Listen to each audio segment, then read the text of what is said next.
Welcome to Innovating Leadership, Co-Creating Our Future. I'm your host, Maureen Metcalf, the founder and CEO of the Innovative Leadership Institute. I'm also a fellow of the International Leadership Association, which has partnered with us to bring you a series of interviews containing the latest academic and practitioner leadership insights. With me today is John Alderdice, and we're going to talk about how he's been involved in numerous peace negotiations. Why don't you start with how you got to this place? I was growing up coming into my teens in the 1960s when all sorts of exciting things were happening all around the world. But in Northern Ireland, the way this excitement and interest in civil rights, for example, was being expressed was because of the historic difficulties and divisions in Northern Ireland, and it broke down into violence. And people were protesting and complaining and wanting to change and make things better. That's perfectly reasonable. But once violence breaks out, a whole new dynamic emerges. What was striking to me was that the explanations that were around for this at the time, and as a young guy coming into my teens, I was reading political science and trying to understand it. And on all of these books were telling me that people acted in their best socioeconomic and power interests. Well, it seemed pretty clear to me that that wasn't what was happening at all, because people were being killed from all sections of the community. It was costing huge amounts of money. It wasn't being resolved. It wasn't going away. Nobody was benefiting from it. And so I thought, I need to try to find a way of understanding what's going on in my community. So I studied economics, and the same thing. We were told that people acted in their own interests, and yet observing humans, the interest they acted in seemed contrary to what I thought one would act if they were doing in their best interest. Well, that's quite true. The line that I decided to take was to explore why people might behave in self-destructive ways.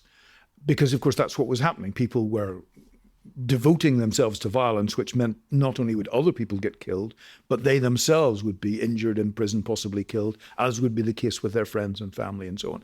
And I thought to myself, what bunch of people have any expertise in this? And I thought, well, psychiatrists spend their lives working with people who damage themselves in all sorts of ways, not necessarily just cutting or overdosing or whatever, but in all sorts of ways in their relationships. So I went into medicine and psychiatry and psychoanalysis.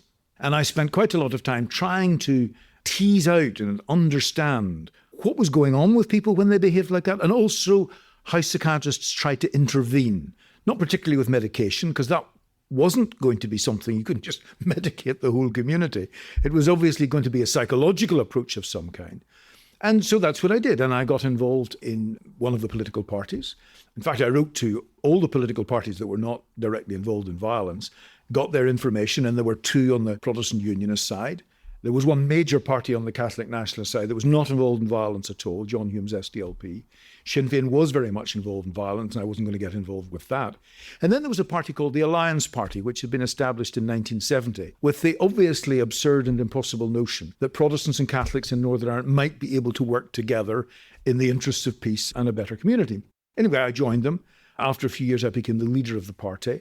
And that gave me an opportunity to engage with the Irish Taoiseach, the British Prime Minister, who at that stage was Margaret Thatcher, and the leaders of other political parties, and to try to put together some kind of conversation or exploration analogous to the way I would work with a patient, where obviously you try to engage in a conversation. You try to explore things. You listen to what they're saying. You try to dig a little bit deeper and understand, where is it coming from? Why do people do what they do? And so the whole approach to dealing with the violence, from my perspective, was based on that. And after I became leader of the party, I engaged with other leaders and all sorts of people in the community and the churches and business and journalism and so on. And eventually, as you know, after 11 years, we got the Belfast Agreement, Good Friday Agreement in 1998. And then I stood down as leader of the party and became the speaker of the new assembly. So the job there was, how do you put together a new institution with different kinds of rules and principles? And I did that for a number of years, but we still had a problem. And the problem was this: the weapons were still out there and they were still a potential threat. People weren't using them against the other side. They were using them to control their own people, actually. But they weren't using them against the other side, but they were still there as a threat. Okay. And so the whole thing almost broke down at that point. And the British and Irish government set up a new body called the Independent Monitoring Commission. Myself and three other international colleagues to try to put that to bed. And we spent the next number of years relatively successfully putting that to bed and enabling the community to move on into disagreeing with each other without killing each other, which is really what a peace process is about. I'm from the US and we are adamant about our guns, or a portion of us are. And it sounds like you got rid of weapons? Yes. And what was the justification other than we kill each other with weapons? Well, in a sense, it was almost the reverse. The question is, why have weapons? Is there any need for weapons? I mean, the Garda Síochána, which is the police service in the south of Ireland, the Republic of Ireland, are largely an unarmed police service. Really? Yeah, and have been since the Civil War. I mean, more recently, they've had to acquire weapons because criminals have become more violent and so on and so on. But one of the things that is very striking about the United States is the huge level of weapons ownership. It's not the case anywhere in Europe, for example. You don't get this in Europe. I mean, people who hunt, in France, the French love hunting. But it's very specific hunting weapons. It's not ground-to-air missiles. It's not automatic weapons. It's not, all these kinds of things at all. It's a very different situation. I think it's a very interesting question why the United States and people there feel the need to have weapons.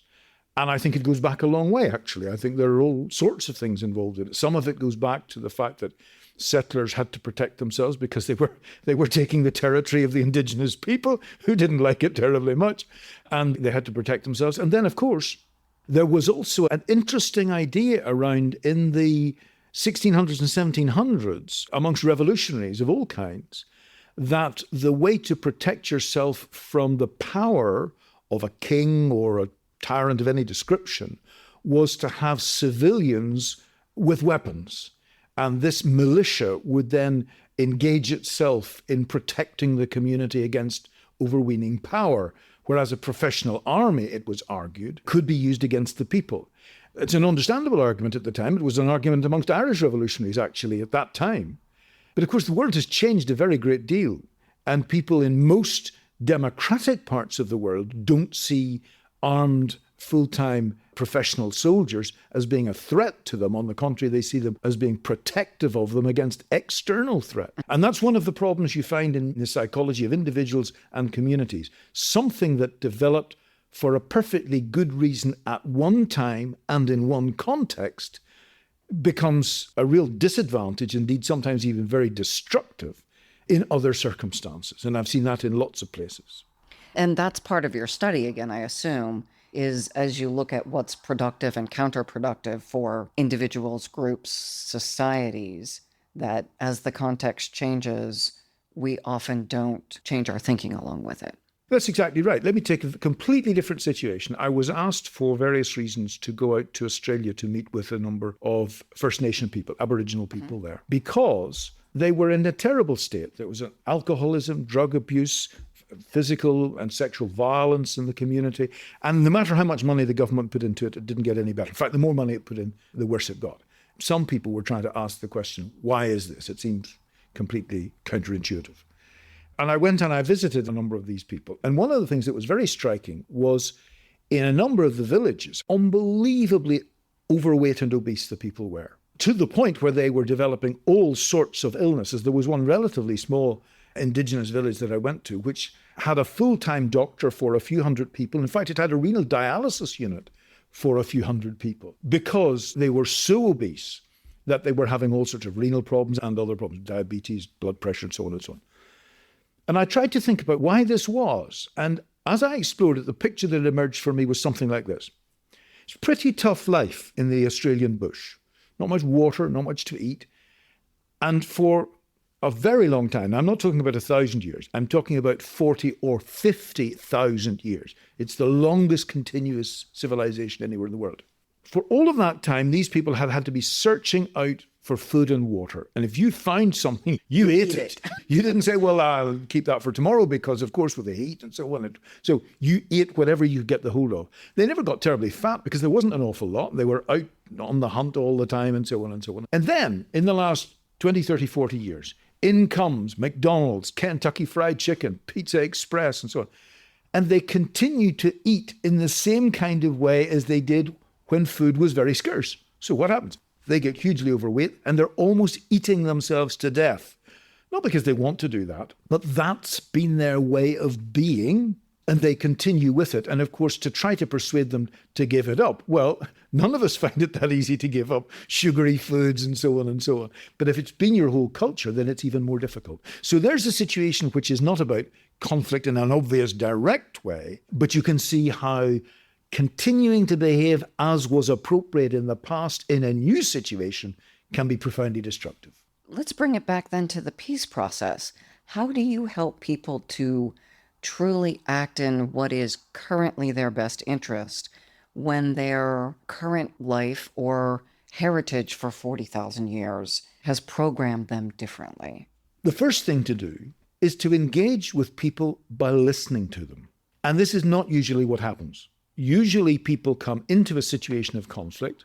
The first thing they do is they generally identify with one side of the conflict, and they try to promote them and put the other ones down. And of course, what does that mean? That means you are now part of the conflict. You're not part of the solution. You're simply part of the conflict. You're backing one side against another. So that's one problem. The second problem is that people come in and they have in their minds that they know what the problem is, and it should be this and this and this. I remember meeting up with a rather elderly Jewish Israeli. He had been very much involved in setting up the kibbutzim. And I met him in the one that he had set up. Beautiful sunny day. And I was there with 2 or 3 colleagues. And I said, tell us, what's all of this been about? You set this kibbutz up, and tell us about that. So he started to talk. And he talked and he talked and he talked. And after about a couple of hours of us sitting, listening to him, he said, you haven't told me what to do. I said, I have no idea what you should do. I'm here to listen, to try to understand. I don't know what you should do. And he said, nobody ever comes here without telling us what to do. And then he said, you're a psychiatrist, aren't you? And I said, yes, that's right. Well, he says, I suppose that's why you're listening to me. But he says, you know what? I don't care, because at least you're listening to me. And that's not usually what happens. So the second thing is to just listen to people and try to draw them out. The third element of that was remarked to me not very long ago by a very good friend who'd been a psychoanalyst for many, many years. And he'd written a lot of books and he'd done a lot of work. And I said, Ed, name's Ed Shapiro. I said, Ed, can you sum up in a few words what you've learned? Oh, yes, he said. What I've learned is that when I meet somebody with whom I profoundly disagree, the main question for me is, what is this person with whom I disagree about? Not what are they wrong about? That takes no time at all. What are they right about? And that's a real challenge, because you have to really start. So wait a minute, he or she must feel really passionately about whatever it is, because they're going against the grain. They may well be acting not in their best obvious socioeconomic interests, but they're committing themselves to this. There must be a really strong reason for this. And I suppose the final thing at this stage that I would say is that when you've got a conflict, the key question is not who are the good guys and who are the bad guys. The key question is, why do these people have a disturbed relationship? And it's a disturbed historic relationship, because if you've been asked to come, it's not because it started yesterday. It's been going on a long time. It hasn't been resolved. And so when you're looking at, you say, I need to understand the relationship, not this side and this side, but the relationship. And very often the relationship's not just between those two people there, but the external stakeholders, the external sets of relationships that they have. And of course, I saw that, for example, dealing with young people, mainly young women with eating disorders. And what you quickly discovered was you would never get anywhere with them unless you started engaging with their family and understanding what was going on, because they were presenting really actually as a symptom of a family system problem rather than that they themselves were the problem. Although, of course, the family would tell you they were the only problem that the family had, but they're not. And that's what would emerge. I've seen the same thing with drug addiction. Yes. That holistic treatment programs bring the family in. And to your point, here's a child who's suffering. I realize there are a lot of complex situations, so I don't want to say that every child who has addiction issues have family problems. And yet often when we look systemically, there were issues. This whole business of looking systemically, I think, is extremely important. And part of the training that I did in psychiatry was not just in individual psychoanalysis, but it was in group analysis and in family therapy.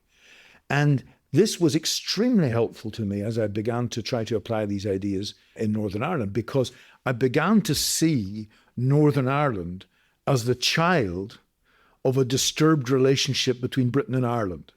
And if you brought British Prime Minister and Irish Taoiseach together, or senior ministers or civil servants, they would say to you, we could sit down, have a cup of tea and have this sorted out in no time at all. But of course it wasn't true. The Irish Constitution claimed jurisdiction over part of the United Kingdom. Now, nobody was going to be sending in the military, but the idea that there was no dispute was just absurd. And of course, it was a profound historic dispute. So what was important was not just to work at bringing people together from the two sides in Northern Ireland, and indeed between North and South in Ireland, but you had to bring Britain and Ireland together as well to explore these things. There were other important relationships with Europe, the United States, and so on. But these were the three, if you like, essential disturbed historic relationships. And so the peace process developed with three strands. One to address each of these historic relationships. And the outcome, the Good Friday Agreement, was not just an agreement between Unionists and Nationalists in the North, or indeed between North and South. It also was about East and West. And there were three institutions that were put in place: the Northern Ireland Assembly, the North-South Ministerial Conference, and the British-Irish Intergovernmental Conference. And when many people from outside, whether they're in Europe or the United States, talk about the Good Friday Agreement, they think it's all about the relationship within Northern Ireland, or maybe the North-South relationship. And they forget about the fact that it's not just those, it's also the East-West relationship between Britain and Ireland. And that was part of it, and that needed to be resolved as well. How do we then apply this brilliant body of work, and especially your diagnosis in treating geographic conflict as a family system? How are you working with that now? Well, I mentioned earlier on the situation with Israel and Palestine. And I got involved with that quite a number of years ago and explored it in various ways. For example, one of the lessons of the Irish peace process was that I had to be prepared when the time was right to meet with the leaders of the IRA and the leaders of the loyalist paramilitaries, as well as the British and Irish Prime Minister and other political party leaders. What that meant was, if we're going to do something in the Israel-Palestine situation, you've got to be prepared to be not just Israelis and Palestinians, but Hamas, Hezbollah, Jewish settlers, all sorts of people like this. And so I started to do that. And we started actually to make some progress. But then, as is always the case, by the way, in these, you run into a hurdle, you run into an obstacle. And sometimes you have to just withdraw and see how things develop. You mentioned young people with drug addiction problems, alcoholism, the same. You get a little bit along the road, there's a relapse, there's a problem. You don't abandon ship, but you don't intrude either. You say, okay, well, I don't think we're going to get very much further at the moment, but, when you feel able to do something, come back and we'll take it further. I have to say, I took the view that some of the approaches that were being taken by various administrations from outside the region, as well as those inside, were going to make sure nothing useful could be done. And so I pulled back, because when you're dealing with people like that, you've got to be very careful. If you keep going in without actually bringing things forward, they begin to say, oh, this guy's just intelligence gathering. That's what he's here for. He's here on behalf of the intelligence agencies. And that's a disaster, because I wasn't. I was an independent person. I wasn't coming on behalf of any government. And that was a very important thing. So this is also then incredibly emergent as opposed to planned. Yes, absolutely.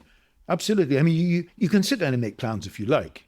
And there's Not a case helpful. for, yes. But, the old military adage is the plan, the strategy that you have falls at the first sight of the enemy, So yes, you can plan all sorts of things. But with this kind of thing, you've got to be prepared to be open to the engagement and see what works and doesn't in the engagement. And this is actually quite an important difference, I think, one of many, between doing these kinds of things in the business context and in the political context. Because in the business context, to a considerable degree, and I wouldn't overemphasize, but to a considerable degree, you can depend on the fact that people do make judgments about best interest. They do balance things up, profit and loss.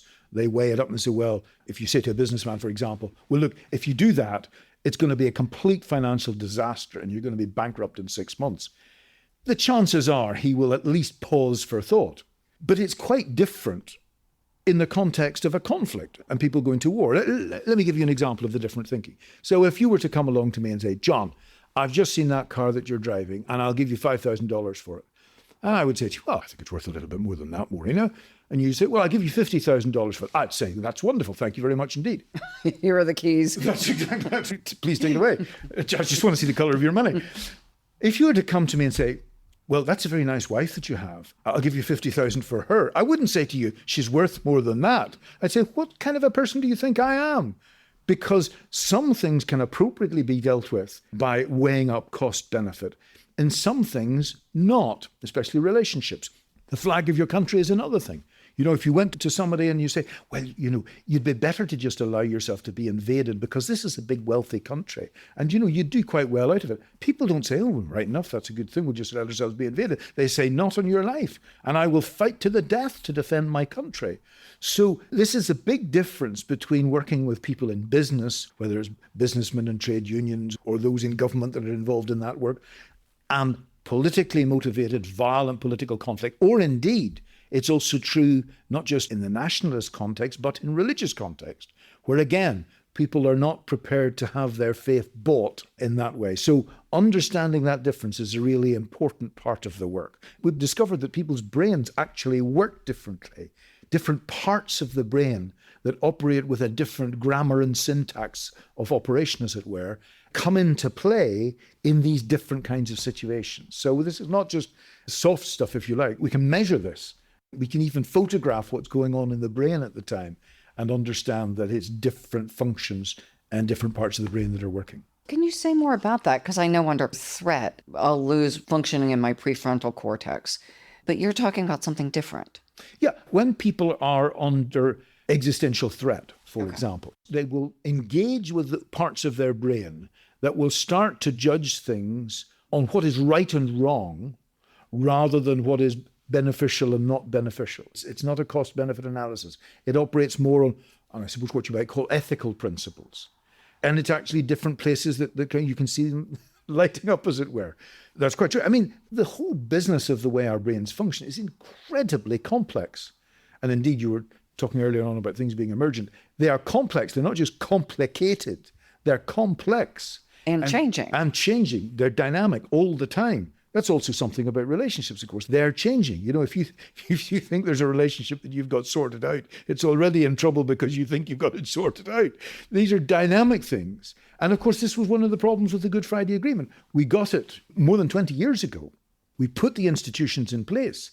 And then particularly those outside Northern Ireland, for example, British and Irish governments, for years, they didn't meet at a senior level, even though the British-Irish Intergovernmental Conference had been put into place by the Good Friday Agreement. They thought, oh, we don't need to. It's all fine. We're busy doing other things. What happened? Of course, it all went awry. We had Brexit. We had deep misunderstandings arise. The North-South thing stopped working as well. And of course, the Northern Ireland Assembly itself got into difficulties. So you can't, with any of these things, just allow them to drift with the assumption that it's all going to be fine. That is true also of any human relationship. Absolutely right. And for anyone who's listening who's been married, Yep. they hit bumps. Absolutely. And with your kids and them growing up, and they're changing even more rapidly because they're maturing as well as experiencing all the internal and external changes. And so all the time you've got to engage with them. And engaging with children at one stage and at a different stage is quite a different thing. Some people think it's great whenever they're babies, when they get to be adolescents, they tear their hair out. And some people, believe it or not, are the other way around. But all of us, if we're bringing up children, have to be prepared to engage with them in different ways at different times and continue to be there. Otherwise, as you say, things go awry. They're dynamic things. And that is a consistency in the business community then. When we hire someone in many organizations, we're making a commitment to them, to the ethical interchange of, I pay you to do work. I also have some commitment to make decisions that allow you to stay employed for the most part. And again, I realize that's a much more complicated situation. Yeah, but I think it's very important that you point out that it's not just an instrumental engagement, because sometimes it gets thought of in that kind of way. And the truth of it is, if you're going to be a successful leader in business, you've got to be concerned about these other human beings that you're engaging with. And of course, some people get off with not doing that. They don't care about people. They take them on, they throw them off again. And indeed, there are even some professions that have tended to become like that. I just don't believe it's a good way to be. And I don't think that in the long run, it actually is beneficial in a meaningful human way. Yeah, sometimes people can make a whole load of money. But I saw as many people with money who were miserable as a psychiatrist as I did those people who did not have money and who were miserable. At least the people who did not have the money and were miserable could look to the possibility of being less miserable if they got some money. What was really a problem was the people who thought they had everything and were, well, in some cases even suicidal. And that was much more difficult for them to see that there was another way, because they actually had to let go of the attachment to money and make an attachment to relationships. And that was quite challenging for them. So it's a shift in meaning making. It is. It's not just meaning in the sense of my cognitive operation. It's about how I engage in a feeling way with others who have their feelings, not just on a bilateral basis, but as part of a community of people, large or small, with its history, with its way of being, and with its hopes and fears for the future. All of those are things, you're quite right, that are present in all communities, whether they're business communities or cultural communities or military communities or church communities or whatever. You're absolutely right. Those things are present. In some of them, as I was saying earlier on, like in business, the relatively rational actor component is stronger, and in some situations of existential threat to communities, it's weaker, and people become much more dominated by how they feel and so on. These two aspects of us are always present, but sometimes one is a lot stronger than the other. When I assume one of the reasons it becomes stronger when I feel safe and secure in my being and in my enterprise's being, then I tend to be more rational. When I feel under threat, and specifically existential threat, either myself or my organization or both, I'm going to become more dogmatic, have fewer options. That's when I can behave against my self-interest. I think that's exactly right. And we see it all over the place. In fact, at the moment, we see it globally because people are reacting to the development of technology, to the geopolitical change, to the climate crisis. People look at those things and they're very frightening. And they genuinely are. They're not just, I'm an anxious person, so I'm frightened. These are genuine threats to our survival as a species. And so, of course, in that context, what do we see? We see deepening polarization, greater fundamentalism, more extreme nationalism, countries behaving less in what we would calmly and coolly judge to be their best interests, and responding in ways which are ultimately extremely dangerous. And that's one of the concerns that I and many of my colleagues have at present, is that we're in this frightening place, genuinely frightening place, and the leadership that is being offered is being caught up in the crisis rather than being able to understand the crisis, put its arms around people and say, yeah, it's very difficult and problematic, but let's just sit down and work our way through this and we'll try to do that together. Instead of that, what's happening is we're back into polarizing again at the global level. Even the United Nations is unable to get decisions through the Security Council because it's so polarized. So we're not in a good place at the moment. And that makes it all the more important that we try to work with these things and understand them and engage with them. I had a conversation this morning with a colleague who is writing a book with someone who went on one of the spaceships. She's with NASA. And the change that happens when you look down and see the Earth as an interconnected single system. It's not my continent and your continent or my faction or religion or whatever. We are living in a shared ecosystem, which is unavoidable. And yet, unless I see from that set of eyes, it's easy to get caught up in win, lose, I want your stuff, and you want my stuff, and we're going to pull each other's arms off. Let me give you an example of that from the Irish context. When John Hume, who sadly died not very long ago, when he started to engage with the IRA, he said to them, what do you want? And he's coming from a nationalist perspective himself. And the IRA said to him, well, we want a united Ireland. And he said, well, look at the map. It is one island. How are you going to unite it? And he said, yes, but there's a border. What the border tells you is that the people who live on that single island cannot agree how to share the land. And they said, yes, but it's because of the British. The British are interfering. He said, okay, so if we were to go and talk to the British government And the British government was to say, we no longer have any selfish strategic or economic interest. Whatever it was in the past, our only interest now is in getting a peace outcome to this. Would that make a difference? They said, well, it probably would, but they'll never do it. And so he went to the British government, and the British government did exactly that. They said, look, whatever the past, the situation now is this. We no longer have any selfish strategic or economic interest, and therefore we're prepared to do whatever's necessary to get peace. That changed the whole dynamic because it became possible to take that helicopter or spaceship view that you were describing, look down at the thing, not as we're on this side and they're on that side, or somebody else is to blame, but look down and say, well, look, how do we in this island and in this little archipelago of islands off the west of Europe, how do we find a way of living together with our disagreements, with our different cultures and different attitudes, but find a way of living together without killing each other? What's most interesting to you right now? There are others that I'm involved with as well in Latin America and other parts of the world. And what's striking about it is there are all sorts of differences, but it's all about people.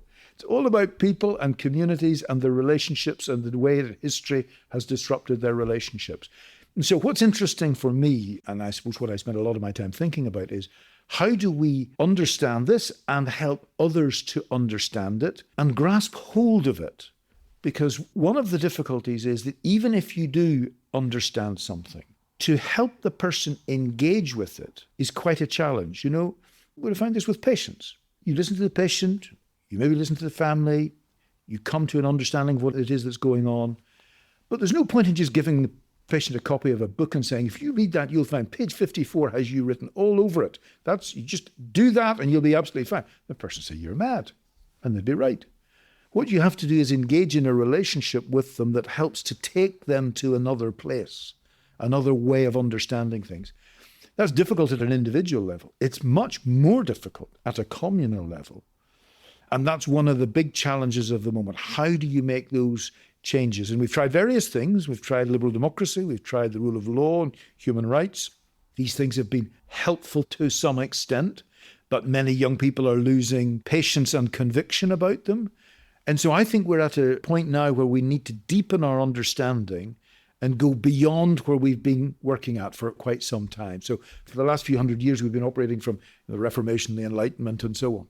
But I think now we've come to a point with all the kind of major changes that I mentioned earlier on, where we actually have to take our thinking forward. And when you were talking about issues of complexity and emergence and so on, for me, that is the wavefront that we've got to take and apply to these human questions. Lots of work has been done on them as important understandings in physics and indeed in economics, as you were saying. But I think taking them into the human dimension and understanding the implications is kind of where the wavefront of creativity is from my perspective at the moment. As we think about specifically governance systems, our form of democracy was created when, if I wanted to communicate with you, I would write a letter, give it to generally a man on a horse. That man would take it to another man on a horse and then on a boat, and it would go to you at some point and get back on a horse. And a year later, I would have a response from you. And it may not even be what I wanted. This could be a multi-year process. Now, I hit send on my computer. You respond literally in 2 minutes. So the pace of decisions and who's engaged and the technology for who's engaged and the technology for effective education and communication all unfolding. And one of my concerns is the polarization of information, that having an informed electorate is, in my mind, not a given at this point.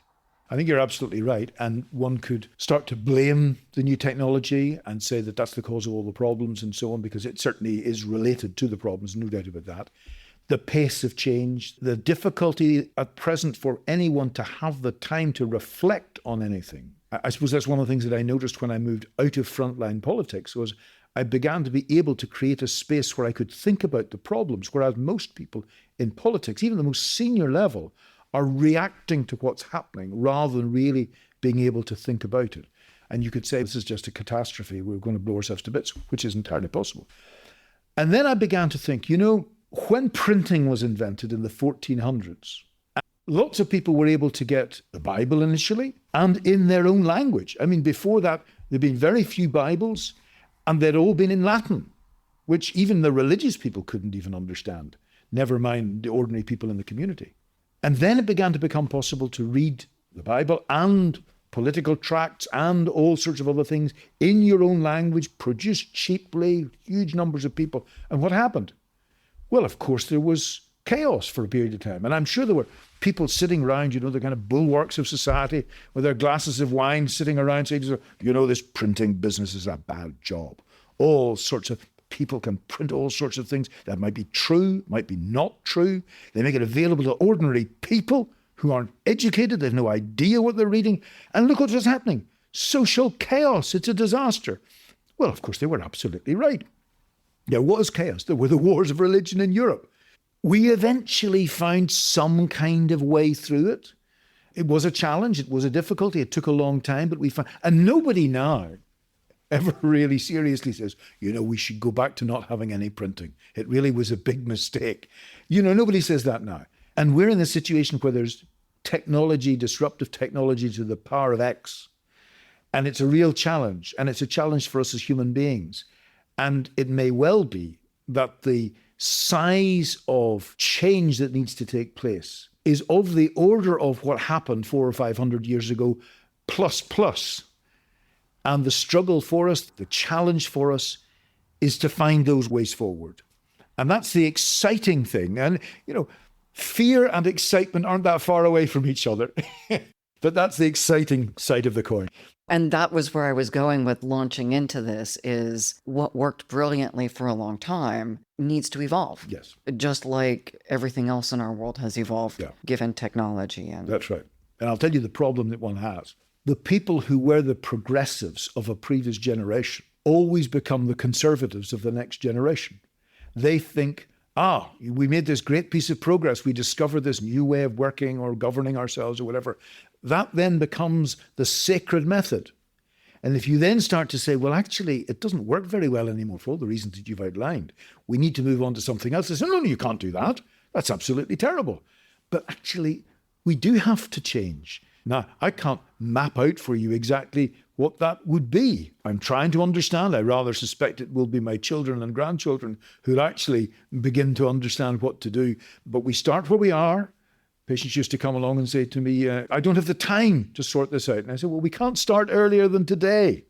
And we can't start earlier than today to address these complicated problems, these complex problems. But we should start today.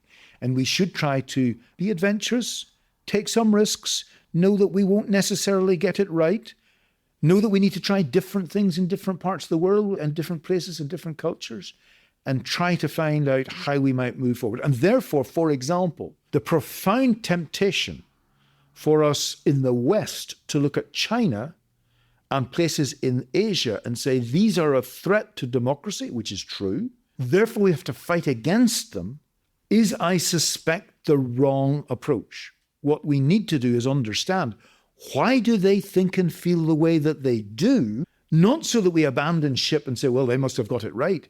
But if we can understand that better, we might be able to construct a different kind of relationship with them that might actually enable all of us as a global community to move forward rather than blow ourselves apart.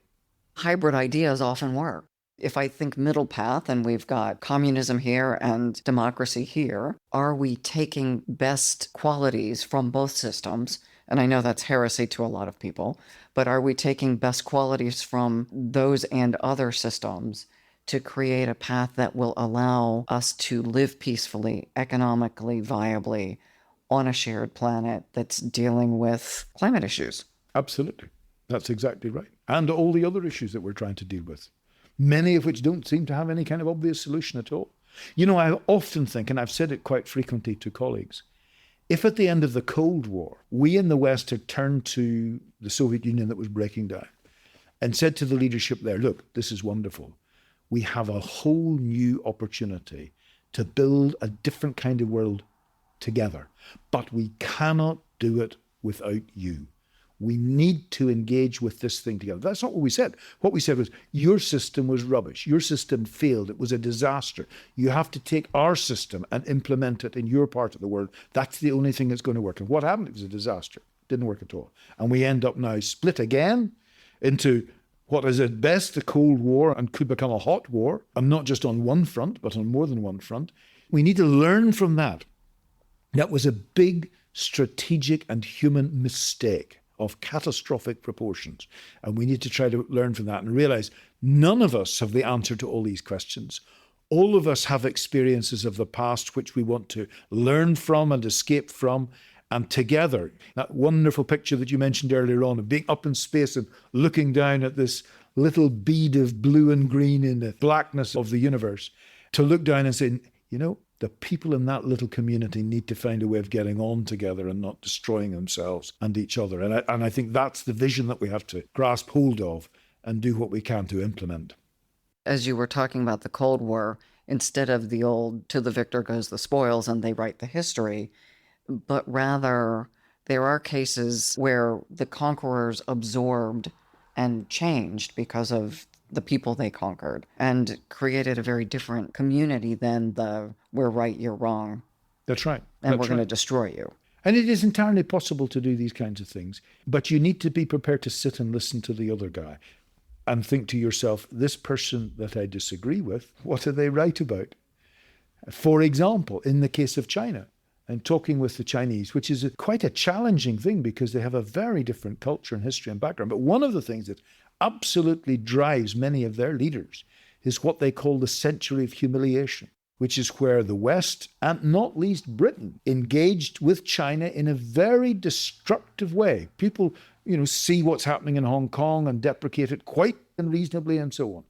But how did we get Hong Kong? We got Hong Kong as a result of opium wars and all sorts of horrible things that went on, which are, looking back at it, unjustifiable, but that's what happened.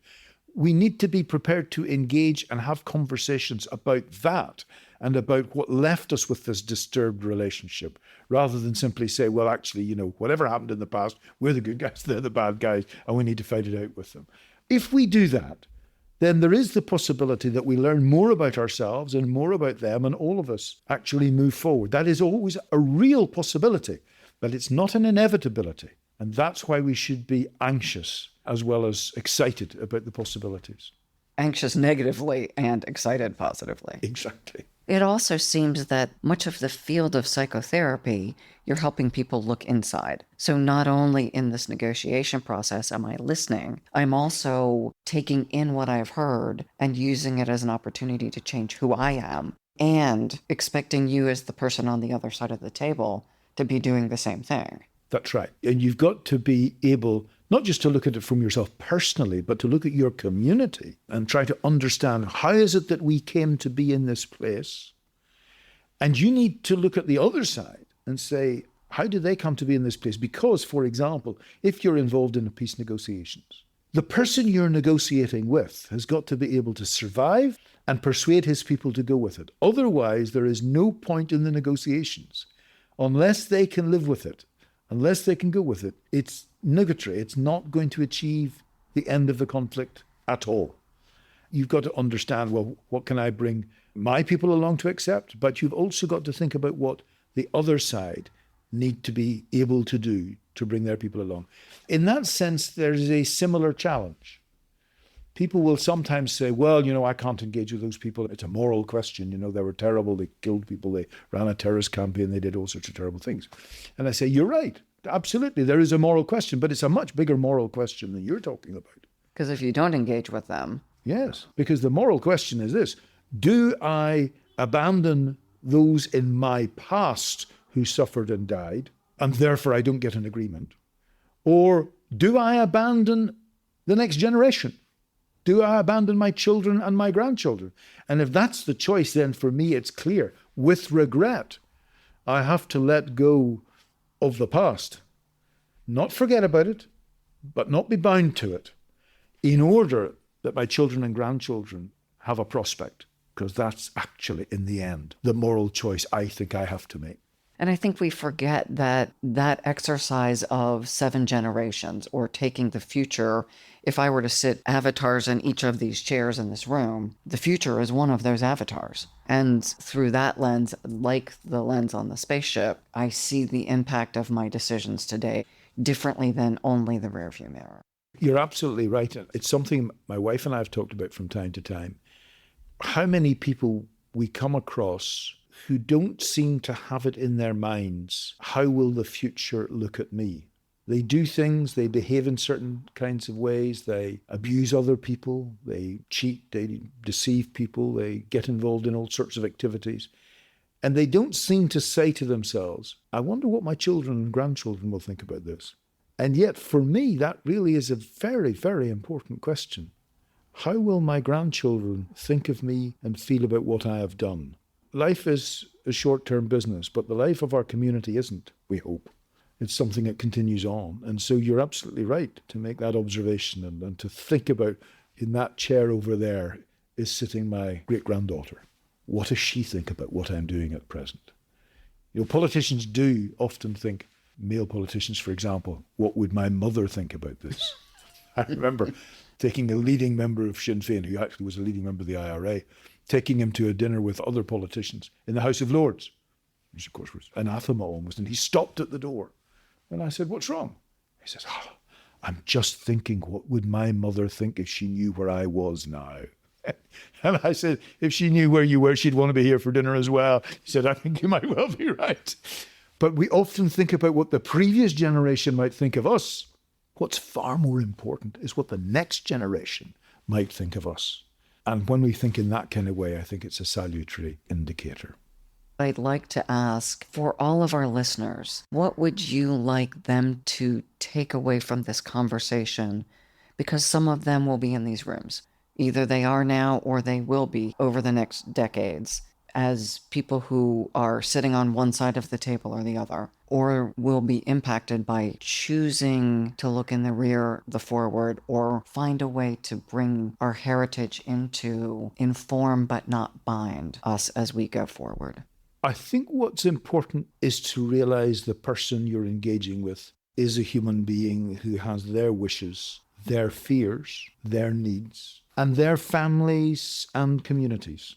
And so it's not just a question of what I want for me or what they want for them. It is how we can construct a new set of relationships in which all of us can bring our different approaches. It's about a pluralist approach to society, really, because there is no fundamental agreement on the good, except in some very fundamental human senses. You should do no murder. You shouldn't steal or lie. You should pay respect. These are fundamentals. But many of the other things that we talk about as moral issues are social issues that come and go.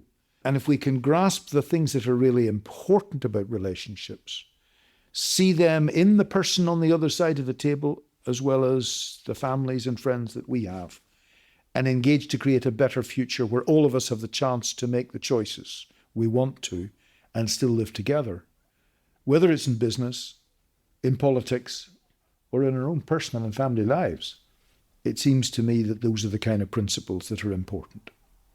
I'm going to summarize one, and it's something I do in preparing for a difficult meeting. So I'm going to meet with someone that I know has a different point of view, and I can go in preparing myself to do battle, or I can go in preparing myself. Yes, I want to be mentally prepared, but this is a person often with a family. They are trying to do a good job as they define it. Someone chose to hire them. Someone probably chose to marry them. This person has good qualities. If I can hold in my mind and my heart the goodness of that person, the engagement feels different to me. I think that's true, and it's this question of engagement. One of the things that young politicians are often told, and I remember hearing it when I was starting out, and there is an element of truth to it, is when someone starts to interview you, have in your mind beforehand what is the message you want to get across. So you'll find us using all sorts of tricks like, well, that was a very good question. Thank you very much for asking it. Just before I answered, I wondered if I could say such and such. And you say what you want to say. Well, that's fine, but it's not really a conversation. In a conversation, you're listening to what the other person says. You're allowing that to affect you, and you're responding to that and engaging with it. It seems to me that if we're going to get beyond simply propagandizing, instead of when we're listening, be thinking, what am I going to say to get my message across next? I need to be listening to say, what is the message this person is trying to get across to me? And how do I engage with that? Seems to me that's what conversation is about. And, well, I think we've been having one of those in the last little while. It's felt wonderful. I'm deeply appreciative of you taking time out of your incredibly busy schedule to meet me here and share with our listeners what I think is a very important and impactful message. Thank you very much indeed, Maureen. I've enjoyed it too. To our listeners, thank you for joining us and for using this information to innovate and evolve your leadership. Please like and share this information. And a special thank you to the International Leadership Association, whose partnership with us made today's interview possible.